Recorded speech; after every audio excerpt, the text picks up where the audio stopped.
નમસ્કાર વિદ્યાર્થી મિત્રો, આજે આપણે ધોરણ 12 સમાજશાસ્ત્ર વિષયમાં ચેપ્ટર 2 જેનું નામ છે ભારતીય સંસ્કૃતિ અને સમાજ. હવે આ ચેપ્ટરમાં આપણે બે વિભાગો સમજવાના છે. એમાં પહેલું છે આપણી ભારતીય સંસ્કૃતિ અને બીજો વિભાગ છે ભારતમાં જુદા જુદા પ્રકારના સમુદાયો. હવે સૌપ્રથમ આપણે ભારતીય સંસ્કૃતિનો અર્થ જોઈશું. તો વિદ્યાર્થી મિત્રો, તમે ધોરણ 11માં સંસ્કૃતિની વ્યાખ્યા, સંસ્કૃતિનો અર્થ, એના પ્રકારો વગેરેનો અભ્યાસ કર્યો છે. જેમાં આપણે સંસ્કૃતિને જોઈએ તો સંસ્કૃતિ એટલે જીવન જીવવાની એક રીત. એનો શાબ્દિક અર્થ સમજીએ. માનવી અથવા વ્યક્તિ કેવી રીતે જીવન જીવે છે એની એક પ્રકારની રીત છે, જેને સંસ્કૃતિ. સંસ્કૃતિની વ્યાખ્યા માનવશાસ્ત્રી મેલિનોસ્કીએ એમના પુસ્તક સમાજશાસ્ત્રનો જ્ઞાનકોશ એ પુસ્તકમાં એમણે આપી છે 1931માં. એમના મતે એમણે કહ્યું છે કે સંસ્કૃતિ એટલે માનવીએ મેળવેલા જ્ઞાન, કલા, કાયદા, ચીજવસ્તુઓ, ઓજારો, ટેકનિકી પ્રક્રિયાઓ, વિચારો, ટેવો અને તેઓનો બનેલો સંકુલ છે. એમણે એવું કહ્યું છે. માનવી પોતે જીવન જીવતા જીવતા એને ઘણું બધું વિકસાવ્યું છે. સમાજના સભ્ય તરીકે માનવીએ એ કેટલીક કલાઓ, ચીજવસ્તુઓ, હથિયારો, ઓજારો, ટેકનિકી બાબતો જે આજે 21મી સદીમાં વધુ એ સમજી શકીએ આપણે, ટેકનોલોજીને ધ્યાનમાં રાખીને એના વિચારો, આ બધી છે એ બાબતોનો એક સંકુલ છે, જેને સંસ્કૃતિ એમણે કહી છે. સંસ્કૃતિના બે પ્રકાર તમે ભણી ગયા છો 11માં. એમાં એક છે ભૌતિક સંસ્કૃતિ, કે જે આપણે નરી આંખે જોઈ શકીએ અને સ્પર્શી શકીએ, જેને આપણે ભૌતિક સંસ્કૃતિ કહી શકીએ છીએ. દાખલા તરીકે ચીજ વસ્તુ હોય, ફર્નિચર હોય, એ બધું આપણે એમાં મૂકી શકીએ. બીજું છે અભૌતિક સંસ્કૃતિ. એની અંદર વિચારો છે અને સંસ્થાઓ, એવા બે પ્રકારો પડે છે. એમાં કહીએ તો લોકકથાઓ છે, દંતકથાઓ છે, આ બધું આવશે. પછી ટ્રાફિકના નિયમો છે, આ બધી બાબતો એ એમાં આવે છે. તમે 11માં ભણી ગયા છો. હવે આપણે સંસ્કૃતિ એટલે કોઈ એક પ્રજાની લાક્ષણિક જીવન રીતિ. કોઈ એક પ્રજા છે, કોઈ એક સમૂહ છે, એ લોકો કેવું જીવન જીવે છે, એની લાક્ષણિક જીવન રીતિ, એના જીવનનું પ્રતિબિંબ એમાં પડે છે. તો એને સંસ્કૃતિ આપણે સમજીએ. આપણે જે કંઈ કરીએ છીએ, જે કંઈ વિચારીએ છીએ અને જે કંઈ આપણી પાસે છે, એ સંસ્કૃતિનો જ એક ભાગ છે. ભારતીય સંસ્કૃતિ એ હજારો વર્ષ જૂની છે, પ્રાચીન અને ભવ્ય છે એનો વારસો. અને આ સંસ્કૃતિ જેવી વિશ્વમાં બીજી કોઈ સંસ્કૃતિ નથી. અથવા વિશ્વની અંદર ઘણા બધી સંસ્કૃતિઓ ઉદ્ભવી અને વિકસી, પરંતુ એ ભારતીય સંસ્કૃતિએ પોતાનું સાતત્ય જાળવી રાખ્યું છે અને એ વિશ્વની અંદર આજે એક વિશ્વ ગુરુ બનવા તરફ પ્રયાણ કરી રહી છે. તો સંસ્કૃતિ આપણે જાણીએ છીએ કે આપણે આપણા કુટુંબના વડીલોને જ પગે લાગીએ છીએ, એનો આદર કરીએ છીએ એટલું નહીં, પરંતુ આપણા સમાજના દરેક વડીલોને આપણે પગે લાગીએ છીએ, એનું વંદન કરીએ છીએ. એ આપણી સંસ્કૃતિનું એક મૂલ્ય છે. અથવા બીજું કહીએ કે આપણી ભારતીય સંસ્કૃતિમાં અતિથિ દેવો ભવ, આપણે અતિથિની મહેમાનની આપણે આગતા સ્વાગતા કરીએ છીએ. તો આવા તો અનેક પ્રકારના એ મૂલ્યો આપણી ભારતીય સંસ્કૃતિમાં જોવા મળે છે, જેના કારણે આપણી ભારતીય સંસ્કૃતિ એ આજે 21મી સદીમાં ભાતીગળ સંસ્કૃતિ તરીકે એ વિકસિત છે. હવે ભારતીય સંસ્કૃતિની વ્યાખ્યા એ ભૂપેન્દ્ર બ્રહ્મભટ્ટે આપી છે. એમના મતે ભારતીય સંસ્કૃતિ એટલે શું, તેની વ્યાખ્યા આપી છે. એમણે કહ્યું છે કે ભારતીય સંસ્કૃતિ એટલે માનવતા, સહિષ્ણુતા, વિશાળતા, એકતા, બિન સાંપ્રદાયિકતા અને સાતત્યના લક્ષણો ધરાવતી સંસ્કૃતિ છે. એમણે આવા કેટલાક શબ્દો ઉપર એ ભાર મૂક્યો છે.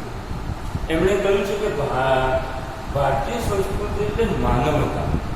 આપણી ભારતીય સંસ્કૃતિ છે જેની અંદર માનવતા રહેલી છે, માનવતાથી ભરેલી છે.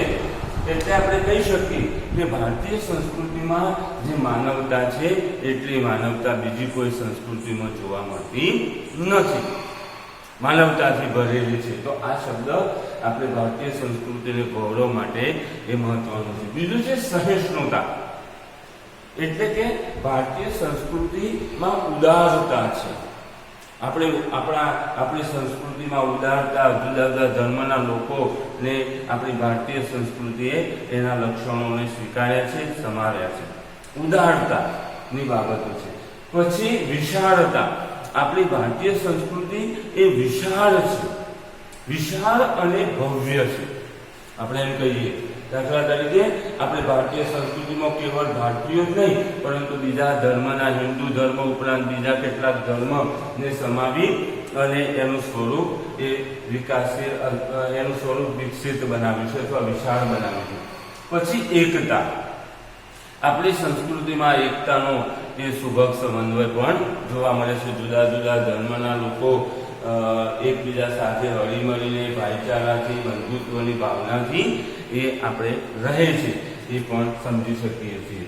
પછી બિન સાંપ્રદાયિકતા, જુદા જુદા પ્રકારના ધર્મો જે છે, હિન્દુ ઉપરાંત દરેક ધર્મને સમાવતી સંસ્કૃતિ એ છે. અને સાતત્ય એટલે જોડાણ, દરેક એ ધર્મના લોકોનું એની સંસ્કૃતિનું પ્રતિબિંબ એ પડે છે. એટલે આપણે કહી શકીએ કે ભારતીય સંસ્કૃતિ એટલે માનવતા, સહિષ્ણુતા, વિશાળતા, એકતા, બિન સાંપ્રદાયિકતા અને સાતત્યના લક્ષણો ધરાવતી સંસ્કૃતિ છે.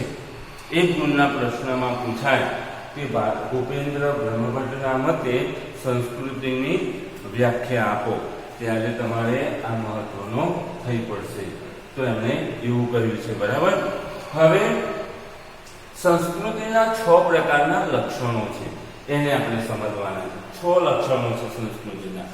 એમાં પહેલું છે સાતત્ય અને પરિવર્તન. ભારતીય સંસ્કૃતિ એ 6 લક્ષણો ધરાવતી સંસ્કૃતિ છે. એમાં પહેલું છે સાતત્ય અને પરિવર્તન. તો આપણે આ પહેલા એ લક્ષણને સમજીએ એટલે એનો ખ્યાલ આવે. ઘણી વખત પ્રશ્નમાં પણ પૂછાય છે કે ભારતીય સંસ્કૃતિના લક્ષણો જણાવો. તો દુનિયાની અથવા દુનિયામાં ઘણી બધી સંસ્કૃતિ એ ઉદ્ભવી અને વિકાસ પામી છે, પરંતુ ભારતીય સંસ્કૃતિની વિશેષતા એ છે કે પ્રાચીન કાળમાં ઘણી બધી ઉથલ-પાથલ થઈ છે. જૂના આપણા ઇતિહાસને જોઈએ તો આપણા દેશમાં ઘણી બધી ઉથલ-પાથલ થઈ છે, પરંતુ ભારતીય સંસ્કૃતિએ પોતાનું અસ્તિત્વ અને સાતત્ય જાળવી રાખ્યું છે. એ આપણે સમજી શકીએ છીએ. બીજી, વિશ્વના બીજા દેશોની સંસ્કૃતિ એ નાશ પામી છે, પરંતુ આપણે ભારતીય સંસ્કૃતિ છે એણે પોતાનું અસ્તિત્વ અને સાતત્ય એ જાળવી રાખ્યું છે અને એ પ્રમાણે એ પોતે એની અંદર એ કહીએ તો સંસ્કૃતિ તરીકે એ વિશ્વની અંદર એ જળવાઈ રહી છે. પછી ભારતીય સંસ્કૃતિમાં ઘણા બધા, એટલે કે ભારતનો ઇતિહાસ જોશું તો કેટલાક એ આંદોલનો થયા છે, નવજાગરણ, પછી જૈન બૌદ્ધ ધર્મનો પ્રસાર, બરાબર, આ બધું છે. અને આ બધા એ આંદોલનો ને એવા બધી બાબતોથી એ આપણી ભારતીય સંસ્કૃતિએ એના મૂળભૂત તત્વોને જાળવી રાખી અને સમાયોજન સાધ્યું છે, બરાબર. તો આ રીતે આપણે એને સમજી શકીએ. બીજું છે લક્ષણ વિવિધતા અને એકતા. તો ભારતીય સંસ્કૃતિમાં ઘણી બધી વિવિધતા જોવા મળે છે અને એ ભારતની અંદર કહીએ તો જુદી જુદી જાતિના અને જ્ઞાતિમાં પણ વિવિધતા જોવા મળે છે. એટલું જ નહીં, ભારતમાં ભાષા, ધર્મ, ઉત્સવ, કલા, નૃત્ય, સંગીત વગેરે બાબતો છે, એ વગેરે બાબતોમાં વિવિધતા જોવા મળે છે.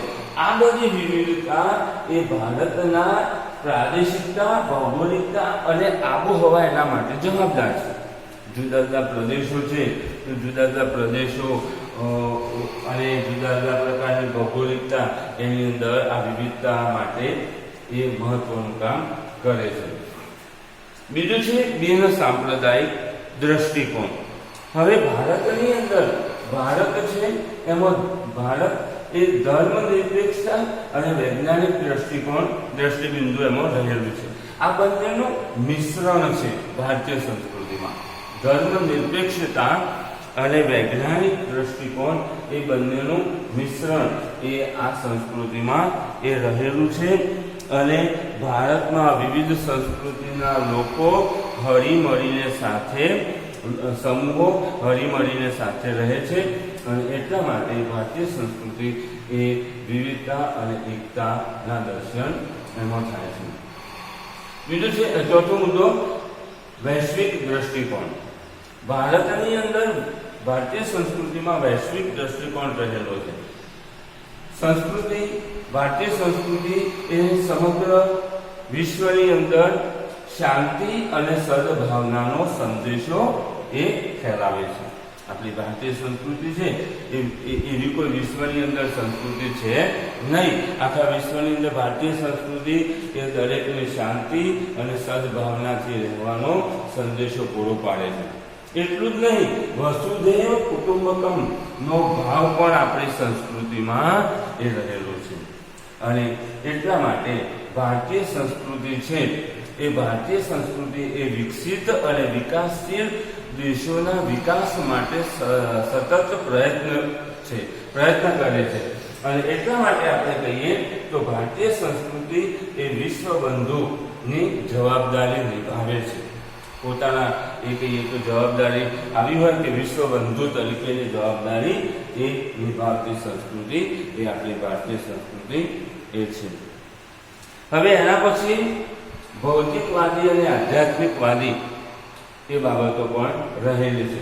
તો ભારતીય સંસ્કૃતિ જ્યારે એની વાત કરીએ તો ભારત છે એ આધ્યાત્મિકતાની ભૂમિ તરીકે એ ઓળખાય છે અને ભારતીય સંસ્કૃતિ અથવા ભારતના લોકોનું માનસ સમજવું હોય તો આધ્યાત્મિકતાથી સમજી શકાય છે અને એ પ્રકારે પણ એને કહી શકીએ છીએ. છઠ્ઠો મુદ્દો છે વ્યક્તિને મહત્વ આપતી સંસ્કૃતિ. ભારતીય સંસ્કૃતિ એ વ્યક્તિને મહત્વ આપે છે, સમૂહને, સમાજને નહીં. વ્યક્તિ વિવિધ ધર્મોમાં આપણે જાણીએ છીએ કે વ્યક્તિનું મહત્વ રહેલું છે, આગવું મહત્વ છે. દરેક ધર્મ હોય તો દરેક ધર્મમાં વ્યક્તિ છે એ વ્યક્તિનું આગવું મહત્વ રહેલું છે, એટલે કે વ્યક્તિને મહત્વ આપે છે. રાજ્ય અને સમાજનો ઉદ્દેશ્ય એ છે કે વ્યક્તિની ભલાઈ કરવી. વ્યક્તિની ભલાઈ જે છે એ અથવા વ્યક્તિનું ભલું કરવું એ રાજ્ય અને સમાજનો ઉદ્દેશ્ય છે. માટે આપણે કહી શકીએ કે ભારતીય સંસ્કૃતિ એ વ્યક્તિને મહત્વ આપતી સંસ્કૃતિ છે.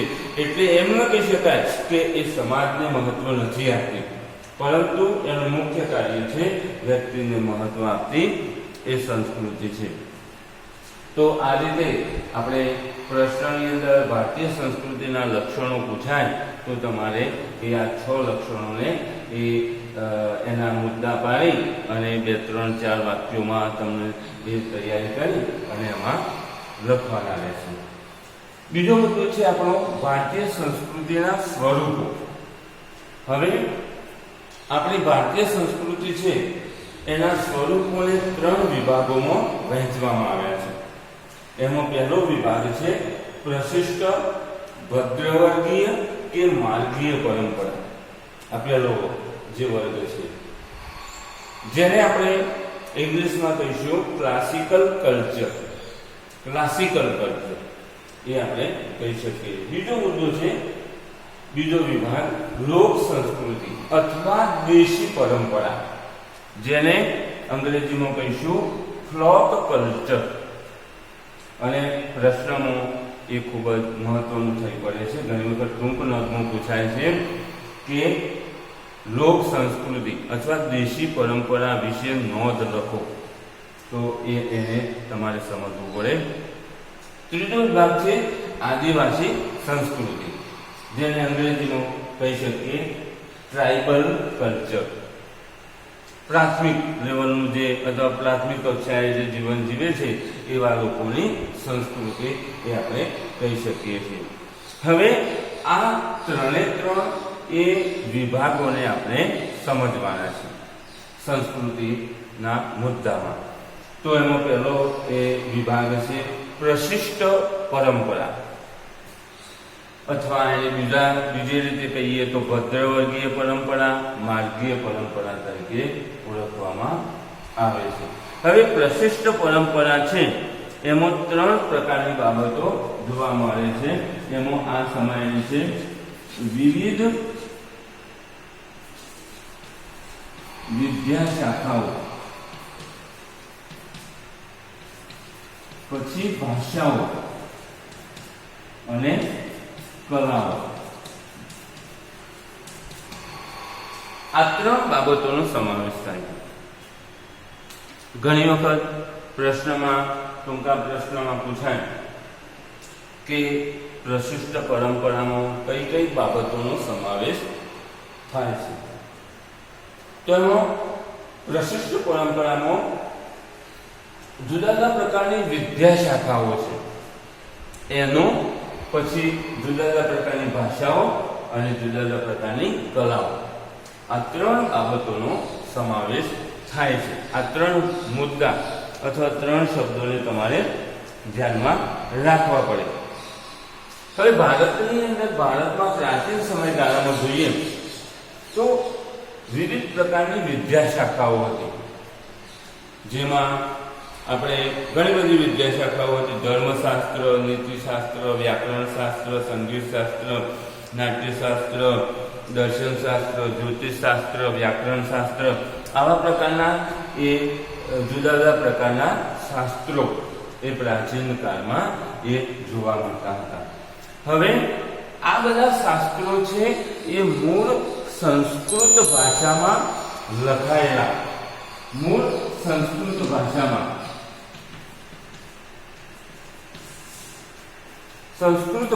લખાયેલા હતા. પ્રાચીન સમયગાળામાં, જૂના સમયગાળામાં આવા જુદા જુદા પ્રકારના શાસ્ત્રો છે એ સંસ્કૃત ભાષામાં લખાયેલા એ હતા. ઘણી વખત પ્રશિષ્ટ પરંપરા તરીકે સાચી ઓળખવામાં આવે છે એવો પ્રશ્ન પૂછાય તો પ્રશિષ્ટ પરંપરામાં મૂળ વિદ્યા શાખાઓ અથવા વિવિધ પ્રકારના શાસ્ત્રો એ સંસ્કૃત ભાષામાં લખાયેલા હોવાથી એને પ્રશિષ્ટ પરંપરા તરીકે ઓળખવામાં આવે છે, એવું પણ આપણે એ સમજી શકીએ. હવે આ બધા મૂળ સંસ્કૃત ભાષામાં એ રચાયેલા છે, એટલે એ સમયગાળામાં સંસ્કૃત ભાષા એ જન સામાન્યની ભાષા નહોતી.